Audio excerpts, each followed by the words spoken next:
Guys, welcome back to RVCC online. तो जैसे कि आप सभी जानते हो, हम लोगों ने 10th स्टैंडर्ड के सिलेबस में मेंसुरेशन शुरू करा है और ऑलरेडी फर्स्ट एक्सरसाइज हमने कंप्लीट कर लिया है। तो आइए बढ़ते सेकेंड एक्सरसाइज की ओर। लेकिन सेकेंड एक्सरसाइज पे जाने से पहले कुछ इंपॉर्टेंट फॉर्मूलेज हैं जो हमको आने चाहिए। वो फॉर्मूलेज किसके और क्या है, चलिए शुरू करते हैं। ठीक है, तो वो आज हम लोग एक नए शेप के बारे में पढ़ने वाले हैं जिसको फ्रस्टम कहा जाता है। क्या कहा जाता है? फ्रस्टम। अब ये फ्रस्टम होता क्या है ना। मान लो आपके पास एक राइट सर्कुलर कोन है, मान लो आपके पास एक कोन है ना। मान लो ये कोन है। अब इस कोन को, ये कोन का बेस है, आप सभी जानते हो। अब इस बेस के पैरेलल अगर मैंने इस कोन को ऊपर से कट किया यहाँ से, है ना, ऊपर से कट किया यहाँ से और ये ऊपर वाला जो पार्ट है निकाल दिया, तो आपको ये ही कोन अब ऐसा नजर आएगा। देखिए,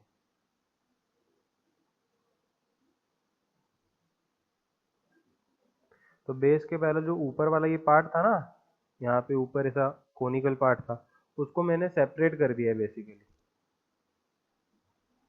सेपरेट करने के बाद आपको कुछ इस तरीके का शेप मिलेगा, जिसको नीचे बेस में एक सर्कल होगा और ऊपर टॉप पे एक सर्कल होगा। ये बेसिकली आपको एक पॉट की तरह बोल सकते हो, एक बकेट की तरह, एक ग्लास की तरह। अगर इसको मैं सीधा करूँ तो ये आपको ना, अगर इसी शेप को मैं सीधा करूँ तो ये आपको कुछ इस तरीके का दिखेगा। बेसिकली एक ग्लास की तरह, एक पॉट की तरह, एक बकेट की तरह दिखेगा। इसी शेप को हम लोग फ्रस्टम कहते हैं। कोन का जब ऊपरी हिस्सा हम लोग निकाल देते हैं तो जो शेप बनता है उसको हम लोग फ्रस्टम कहते हैं। जैसे कि मैंने आपसे कहा, इसके नीचे की तरफ भी एक सर्कल है और ऊपर की तरफ भी एक सर्कल है। तो ऑब्वियस सी बात है, नीचे की तरफ सर्कल होगा तो उसको रेडियस होगा। मान लो उसका रेडियस है R1 और ऊपर की तरफ भी एक सर्कल है, मतलब वहां पे भी एक रेडियस होगा, मान लो उसका रेडियस है R2। ये दोनों रेडियस है। अगर इन दोनों रेडाई को मैं कनेक्ट करता हूं तो फ्रस्टम का परपेंडिकुलर हाइट बनता है और ये होता है फ्रस्टम का स्लांट हाइट। अब इन सभी के फॉर्मूला हमको याद रखने, थोड़े से शुरू शुरू में आपको मुश्किल लगेंगे, लेकिन आप बार बार पढ़ लोगे तो आपको अच्छे से ये फॉर्मूले याद हो जाएंगे। तो फ्रस्टम का स्लांट हाइट है, जो फ्रस्टम का स्लांट हाइट है L, उसका फॉर्मूला अगर मैं आपसे कहूं तो वो होता है R1 minus R2 square plus H square.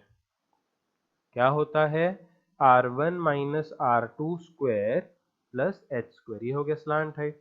अगर इस फ्रस्टम के कर्व्ड एरिया की बात करो, आप समझ रहे हो कर्व्ड एरिया, अगर इस फ्रस्टम के कर्व्ड एरिया की बात करो जिसमें टॉप और बॉटम नहीं आते, कर्व्ड सरफेस एरिया की बात करो तो वो आता है पाई R1 प्लस R2L। अगर मैं इस फ्रस्टम के टोटल सरफेस एरिया की बात करूं, मैं यहाँ पे नीचे लिखता हूँ टोटल सरफेस एरिया। अगर मैं इस फ्रस्टम के टोटल सरफेस एरिया की बात करूं तो टोटल सरफेस एरिया में कर्व्ड एरिया के साथ साथ टॉप और बॉटम भी इंक्लूड हो जाते हैं। तो टोटल सरफेस एरिया क्या होगा? एक तो कर्व्ड सरफेस एरिया जो कि है पाई R1 प्लस R2L, और एक तो टॉप का एरिया और बॉटम का एरिया। टॉप और बॉटम में सर्कल्स है ना, तो एरिया ऑफ सर्कल क्या होता है? पाई R1 स्क्वायर, ये बेस का हो गया, और पाई R2 स्क्वायर ये टॉप का हो गया। तो ये है टोटल सरफेस एरिया, जहाँ पे कर्व्ड एरिया के साथ साथ हम लोग टॉप और बॉटम का एरिया भी ऐड कर देंगे, है ना। टॉप और बॉटम दोनों सर्कल है, इसलिए पाई आर स्क्वायर हो जाएगा। फाइनली आ जाते हैं इसके कैपेसिटी पे, मतलब वॉल्यूम पे। इसके वॉल्यूम का फॉर्मूला है 1/3 पाई H, ब्रैकेट के अंदर R1 square plus R2 square plus R1 into R2। समझ रहे हो? तो ये चार फॉर्मूला है फ्रस्टम के: slant height, curved surface area, total surface area और वॉल्यूम। फ्रस्टम कैसे बनता है ये आपको समझ में आ गया, फ्रस्टम किसे कहते हैं ये आपको समझ में आ गया, और उसके फॉर्मूला क्या है ये भी आपके स्क्रीन पे आपको दिखते होंगे। तो फटाफट से सारे फॉर्मूला नोट कर ले ताकि हम लोग आगे इसके एक्सरसाइज पे बढ़ पाए। पॉज करो, सारे फॉर्मूला लिखो और उन्हें याद करो ताकि एक्सरसाइज में आपको कोई भी दिक्कत ना हो।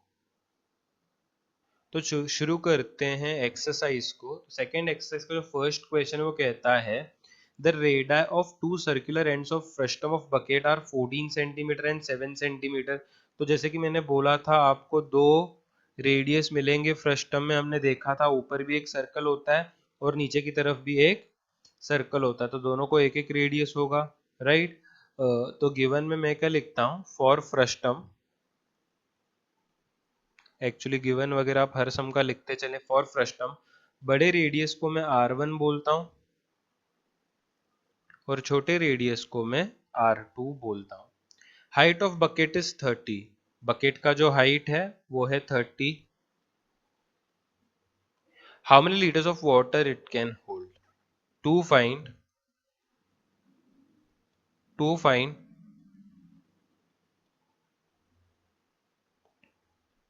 वॉल्यूम ऑफ फ्रस्टम, कितना पानी उसमें हम लोग भर सकते हैं, मतलब उसके कैपेसिटी की यहाँ पे बात हो रही है, उसी का मतलब यहाँ पे हमको वॉल्यूम पूछा है। सोल्यूशन, आइए शुरू करते हैं बहुत ही सिंपल तरीके से। मैं लिखता हूं वॉल्यूम ऑफ फ्रस्टम, देखिए आपको इक्वल टू के आगे यहीं पे लिखना है, लेकिन मैं क्या करता हूँ, मैं थोड़ा सा नीचे से लिखता हूँ क्योंकि जगह मेरे पास कम है। तो वॉल्यूम ऑफ फ्रस्टम का फॉर्मूला क्या है, 1/3 पाई h, ब्रैकेट के अंदर R1² plus R2² plus R1 into R2।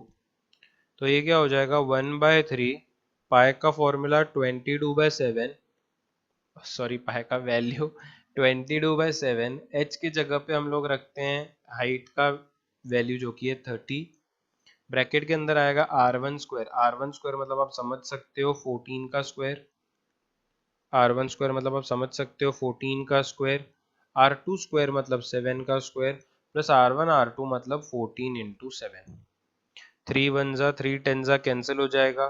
तो यहाँ पे 1 इंटू 22 22 22 इंटू 10 हो जाएगा 220, नीचे आप एज इट इज 7 को रख दें। 14 का स्क्वायर हम सब जानते हैं 196 होगा, 7 का स्क्वायर हम सब जानते हैं 49 होगा। अब यहाँ पे मल्टीप्लाई करोगे 14 इंटू 7 को, यहाँ पे मल्टीप्लिकेशन होगा तो 98 आपको इसका भी आंसर मिल जाएगा। अब ये 220/7 तो वैसे ही है, इनटू इन सब का एडिशन करें तो ये क्या होगा, देखिए 196, ये 49, ये 98, तो ये क्या हो जाएगा 6 + 9 15 और 15 + 8 हो जाएगा 23, तो 2 + 9 11 + 4 15, 15 + 9 हो जाएगा 24 और ये हो जाएगा 3, तो ये आपको मिलेगा 343। ये तीनों का एडिशन आपको मिलेगा 343, तो यहाँ पे लिख देता हूँ तीनों का एडिशन। अब ये 7 से डिवाइड ज़रूर होगा, देखें 7 4 ज़ा 28, 6 कैरी करोगे 63 मतलब 9 ज़ा, ऑब्वियस सी बात है। अब ये 220 इंटू 49 मल्टीप्लाई जब करोगे तो आपको देखें क्या मिलता है ना, 220 इंटू 49, यहाँ पे मैं क्या करता हूँ 49 को 22 से मल्टीप्लाई करता हूँ, बाद में एक जीरो लगा देंगे, 2 9 ज़ा 18, 2 4 ज़ा 8 प्लस 1 9, 089, तो ये आपको मिलेगा आपका आंसर यहाँ से, ये है 8, ये है 7 और ये है 1078, और एक जीरो हमको लगाना था, क्या था 1078, और एक जीरो हमको मैंने जैसे बोला वो लगाना था, वो जीरो किसका, हाँ वो जीरो लगेगा 22 का। तो आपको आपका आंसर यहाँ से मिल चुका है 10780। अब हमारे सारे मेजरमेंट्स सेंटीमीटर में थे, इसलिए वॉल्यूम का यूनिट आएगा सेंटीमीटर क्यूब, लेकिन इन्होंने क्वेश्चन के ब्रैकेट में दिया है कि हमको आंसर लीटर में चाहिए, देखो हाउ मेनी लीटर्स बोला है, और यहाँ पे इन्होंने कन्वर्जन भी दिया है। अब ये कन्वर्जन आपको हर बार एग्जाम में दिया होगा नहीं दिया होगा उसका गारंटी नहीं, आप याद कर लें कि 1 लीटर होता है 1000 सेंटीमीटर क्यूब के बराबर, तो सेंटीमीटर क्यूब से लीटर में जाना है तो हमको 1000 से डिवाइड करना पड़ेगा, बहुत अच्छे से याद कर लें, ये लीटर में आ जाएगा। अब देखिए पॉइंट तो यहाँ पे है, पॉइंट नहीं है मतलब एक्सट्रीम राइट पे है, अगर 3 जीरो कट करोगे तो पॉइंट जो है 3 लेफ्ट में शिफ्ट हो जाएगा, 1 2 3, और आपको आपका आंसर मिलेगा 10.78 लीटर्स। तो ये है आपका फाइनल आंसर, आप लिख सकते हो इट कैन होल्ड या frustum can hold 10.78 litres of water. ये था आपका पहला क्वेश्चन जो आई होप सभी को समझ में आया होगा, ज़्यादा टफ नहीं है। अगर आपको फॉर्मूला याद हो गए तो बहुत ही बेसिक तरीके से इसको हम लोग सॉल्व कर सकते हैं। ठीक है, तो फटाफट से स्क्रीन पॉज करके इसे नोट कर लें। तो आइए देखते हैं सेकेंड क्वेश्चन को और देखते हैं सेकेंड क्वेश्चन में क्या कहा गया है। अब सेकेंड क्वेश्चन कहता है radii of ends of frustum 14 and 6। फिर से यहाँ पे दो रेडियस दिए हुए हैं, बड़े रेडियस को R1 बोल देंगे, छोटे रेडियस को R2। अब गिवन वगैरह आप खुद से लिख सकते हो, मैं डायरेक्ट कर रहा हूँ। R1 14 centimetres, R2 6 centimetre and height is 6। अगर हाइट की बात हो रही है तो परपेंडिकुलर हाइट ही होगा। अगर उन्होंने स्लांट हाइट बोला तभी आप स्लांट हाइट लें।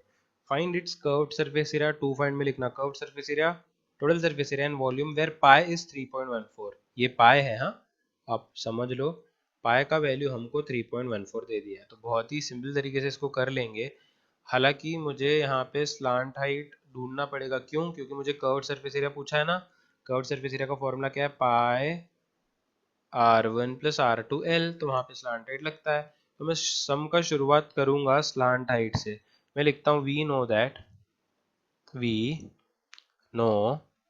दैट कि स्लांट हाइट जो है वो होता है under root R1 minus R2 whole square plus H square, है ना। अब ये होगा under root R1 minus R2 मतलब आप देखें 14 minus 6 whole square plus H square मतलब 6 का स्क्वायर। अब मुझे आप बताएं 14 माइनस 6 होगा कितना? 8। 14 माइनस 6 कितना होगा? 8। ये हो जाएगा 8 स्क्वायर प्लस 6 स्क्वायर। आप सभी को पता है 8 का स्क्वायर 64 और 6 का 36। अगर इसके आगे सॉल्व करें तो हम सब समझ सकते हैं कि स्लांट हाइट जो होगा वो होगा अंडर रूट 64 प्लस 36 मतलब 100 which is equal to 10 centimetre. समझ रहे हो आप? बस अगर आप समझ रहे हो तो आप इसके आगे कर्व्ड सरफेस एरिया आसानी से ढूंढ सकते हो। कर्व्ड सरफेस एरिया का फॉर्मूला हमने पढ़ लिया है, पाई R1 plus R2 into L होगा। थोड़ा सा मैं यहाँ से लिखता हूँ, पाई का वैल्यू 3.14 यूज करना है, आप जानते हो। R1 प्लस R2 मतलब 14 प्लस 6 इंटू स्लांट हाइट कितना है? 10।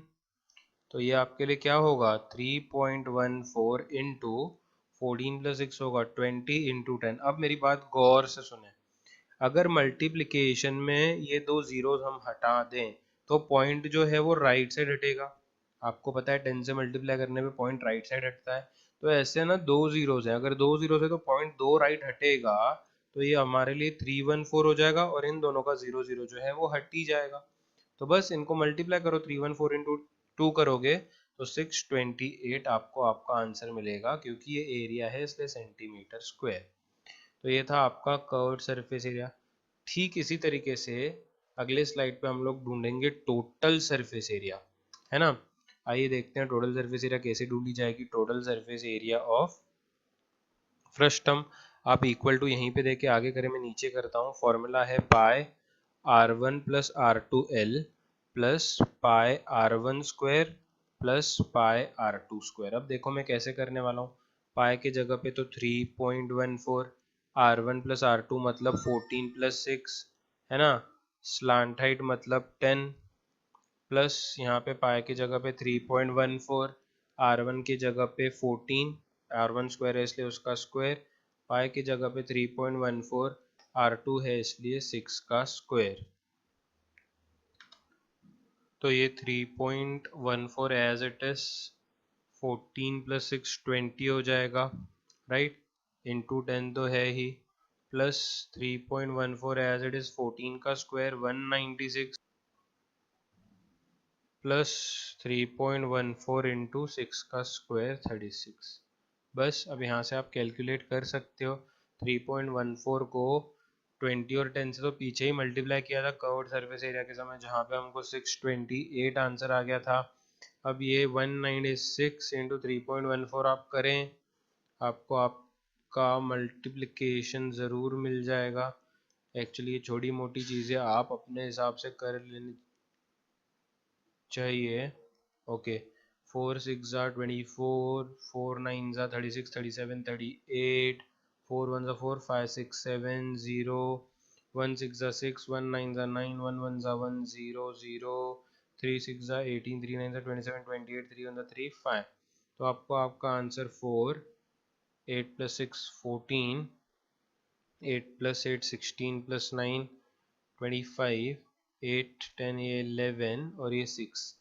तो आपको आपका आंसर 615.44 मिल जाएगा। ठीक उसी तरह आप 3.14 को मल्टीप्लाई करें 36 से, आपको आपका आंसर 113.04 मिल जाएगा। एक बार आपको तीनों ही मिल गए तो बस करना क्या है, एडिशन ही तो करना है, जो कि हम सभी इजीली कर सकते हैं। ठीक है, कैसे करोगे एडिशन? तो ये 628, उसके बाद है 615.44, उसके बाद है 113.04, यहाँ पे 0.00, तो ये होगा 8, ये होगा 4, ये आपको आपका मिलेगा 8 + 5 13 + 3 16, ये मिलेगा 1 2 3 4 5, ये आपको मिलेगा 13। तो फाइनल आंसर आपका आएगा 1356.48 सेंटीमीटर स्क्वायर। तो ये था आपके लिए आपका टोटल सरफेस एरिया। एक और चीज़ मुझे ढूंढनी है जो कि है वॉल्यूम, जो कि फिर से बहुत ही आसान तरीके से हम लोग कर लेंगे अगले स्लाइड पे या पिछले स्लाइड पे। यहाँ पे जगह है, यहीं पे कर लेते हैं। ठीक है, आप पहले टोटल सरफेस एरिया करें, उसके बाद ही आप वॉल्यूम के ऊपर बढ़ें, वॉल्यूम ऑफ फ्रस्टम। तो उसका भी कैलकुलेशन कुछ खास हार्ड नहीं है।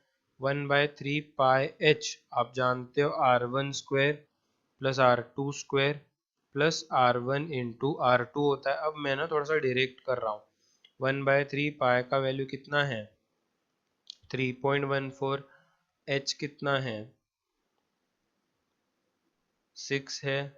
अब आप देखें r1², r1 मतलब 14 का स्क्वायर तो 196 ही होगा, प्लस r2², r2 मतलब 6 का स्क्वायर तो 36 ही होगा, प्लस r1 × r2 करना है।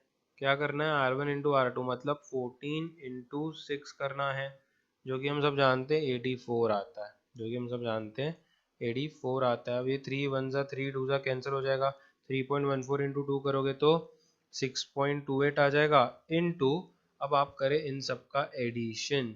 आपको क्या करना है? 196 + 84, ये होता है 280, 280 + 36 आपको मिलेगा 316। बस आप इसका प्रोडक्ट निकालें और अपना आंसर आप यहाँ पे सेंटीमीटर क्यूब में लिख दें। ये चीज़ तो मैं आपके ऊपर छोड़ ही सकता हूँ। तो ये था आपका सेकेंड क्वेश्चन, जो कि थोड़ा सा बड़ा ज़रूर था। कैलकुलेशंस तो होंगे, 10th स्टैंडर्ड के बच्चों को भी इतना तो वो पूछेंगे ही करने के लिए। तो आप दोनों ही स्लाइड्स पॉज करके इसे भी नोट कर लें। चलिए बढ़ते हैं लास्ट क्वेश्चन पे, जो कि इस एक्सरसाइज का लास्ट क्वेश्चन है। तो ये एक्टिविटी, लेकिन हम लोग इसको सम की तरह करेंगे, क्योंकि एग्जाम में जो यहाँ पे एक्टिविटीज दिए हैं वो एक्टिविटीज की तरह ही पूछेंगे, ऐसी कोई गारंटी तो नहीं है इस बात की, राइट। तो इसको हम लोग एक क्वेश्चन की तरह करते थे। Circumference of circular faces of a frustum 132 and 88 centimetre. देखो यहाँ पे एक ना फ्रस्टम है, यहाँ पे करता हूँ, देखो ये बन गया फ्रस्टम, राइट। तो ये आपके पास एक फ्रस्टम है, जिसके टॉप और बॉटम में आप समझ सकते हो, बेस में और ऊपर की तरफ दोनों तरफ सर्कल्स हैं, और इन दोनों सर्कल्स के सरकमफरेंस, सरकमफरेंस मतलब ये बाउंड्री जो सर्कल की है, आप जानते हो ये चीज़, है ना। ये जो बाउंड्री है उसका मेजरमेंट इन्होंने बड़े का 132 सेंटीमीटर दिया है और छोटे का 88 सेंटीमीटर दे दिया है। Height of frustum is 24। अगर मैं ऊपर वाले सेंटर को और नीचे वाले सेंटर को कनेक्ट करूं तो आपको हाइट मिल जाएगा 24 सेंटीमीटर का। Find curve surface area of frustum and complete the following activity where pi is 22/7, right. Pi का वैल्यू 22/7 लेना है। अब इसका भी हमको स्लांट हाइट ढूंढना पड़ेगा। अब स्लांट हाइट ढूंढने के लिए मेरे को रेडियस ढूंढना पड़ेगा, रेडियस भी तो नहीं दिया है। कभी भी आप एक बात याद रखो, या टॉप और बॉटम का अगर एरिया दिया है या सरकमफरेंस दिया है तो उससे ही हम रेडियस ढूंढ लेते हैं, उससे ही हम रेडियस ढूंढ लेते हैं। पिछले वाले एक्सरसाइज में भी बताया था, जहाँ पे कोन के बेस का एरिया दिया था, वहां पे हमने वहां से रेडियस को ढूंढ निकाला था। यहाँ पे भी हम लोग उसी तरीके से करेंगे। अगर मेरे को सरकमफेरेंस दिया है, मतलब ऐसे समझो कि आपको रेडियस दे रखा है इन्होंने, है ना, बस छुपा हुआ है सरकमफेरेंस के फॉर्मूला के अंदर, हम लोग वहां से उसको ढूंढ के निकालेंगे। तो आइए इसका सोल्यूशन डायरेक्टली शुरू करते हैं। मैं लिखता हूँ सरकमफेरेंस 1 इज इक्वल टू, आपको पता है सरकमफेरेंस जो है वो है 132 सेंटीमीटर। सरकमफेरेंस का फॉर्मूला आप सभी को पता होगा, 2 पाई आर होता है, क्योंकि ये सरकमफेरेंस 1 है तो 2 पाई R1 बोलता हूँ मैं, इज इक्वल टू 132। तो 2 इंटू पाई का वैल्यू तो 22/7 यूज करना है, into R1 is equal to 132। So R1 अगर यहाँ से मैं ढूंढूं तो ये हो जाएगा 132 इंटू ये नीचे का 7 ऊपर आ जाएगा और ऊपर का 2 और 22 आ जाएगा नीचे। बस फिर आप कैंसिल करें 22 से ही कर लें डायरेक्ट। 22 1 जा 22, 22 6 जा 132, 2 1 जा 2, 3 जा तो 3 7 जा, आपको रेडियस 1 जो है 21 सेंटीमीटर मिल जाएगा। तो इस तरीके से सरकमफेरेंस के अंदर छुपा हुआ था रेडियस, हमने उसको वहां से ढूंढ निकाला। जैसे हमने रेडियस 1 ढूंढ निकाला वैसे ही रेडियस 2 भी ढूंढ निकालेंगे। सरकमफेरेंस 2 जो है वो है 88 सेंटीमीटर। सरकमफेरेंस का फॉर्मूला होता है 2 पाई आर, लेकिन ये सरकमफेरेंस 2 है इसलिए मैं R2 लिखूंगा यहाँ पे, इज इक्वल टू 88। बस, तो 2 इंटू पाई की जगह पे 22/7 है, into R2 is equal to 88। तो R2 कितना मिलेगा, देखिए यहाँ पे 88, नीचे का 7 ऊपर चला जाएगा और ऊपर का 2 और 22 जो है वो नीचे आ जाएगा। तो 22 1 जा 22 4 जा फिर से ही कैंसिल होगा, 2 1 जा 2 2 जा फिर से कैंसिल होगा, 2 7 जा आपको रेडियस 2 जो है वो मिलेगा 14 सेंटीमीटर्स, है ना। तो अगर आपको यहाँ तक की कहानी समझ में आई तो आगे बढ़ा सकते हैं। और आगे surface area, curve surface area ढूंढने के लिए मुझे स्लांट हाइट ढूंढना पड़ेगा, जो अगले स्लाइड पे करेंगे। आई होप यहाँ तक तो सबको समझ में आ ही गया होगा। तो आइए देखते हैं आगे स्लांट हाइट कैसे ढूंढेंगे। स्लांट हाइट का फॉर्मूला हम सब जानते हैं। स्लांट हाइट का formula under root R1 minus R2 square plus H square. तो R1 माइनस R2 आप यहाँ से करें, R1 कितना था 21, अगर आपको याद होगा, R2 था 14, उसका स्क्वायर। देखें आप R1 और R2 का वैल्यू, और H मतलब हाइट, हाइट तो यहाँ पे 24 है, हाइट तो यहाँ पे क्या है 24 है, तो एच स्क्वायर मतलब ये हो जाएगा 24 का स्क्वायर। अब यहाँ पे मुझे बताओ 21 माइनस 14 तो 7 हो जाता है, उसका स्क्वायर प्लस ये 24 का स्क्वायर। अब दोनों का स्क्वायर निकालें एक साथ, तो 7 का स्क्वायर आपका 49 आता है और 24 का 576। आप ऐड करोगे तो ये आपको ऐड होके 625 होता हुआ दिखेगा, जिसका स्क्वायर रूट आपको 25 सेंटीमीटर मिल जाएगा। एक बार आपने स्लांट हाइट ढूंढ लिया, एक बार आपने स्लांट हाइट ढूंढ लिया, तो उसके बाद curved surface area of frustum ढूंढना कोई बड़ी बात नहीं है। Curved surface area of frustum ढूंढना कोई बड़ी बात नहीं है। तो कर्व्ड सरफेस एरिया है पाई R1 प्लस R2L। पाई का वैल्यू इन्होंने 22/7 यूज करने के लिए कहा है, जहाँ पे R1 मेरे को 21 आया था और R2 मेरे को 14 आया था, इंटू स्लांट हाइट जो है अभी अभी मैंने 25 ढूंढा, आप देख सकते हैं।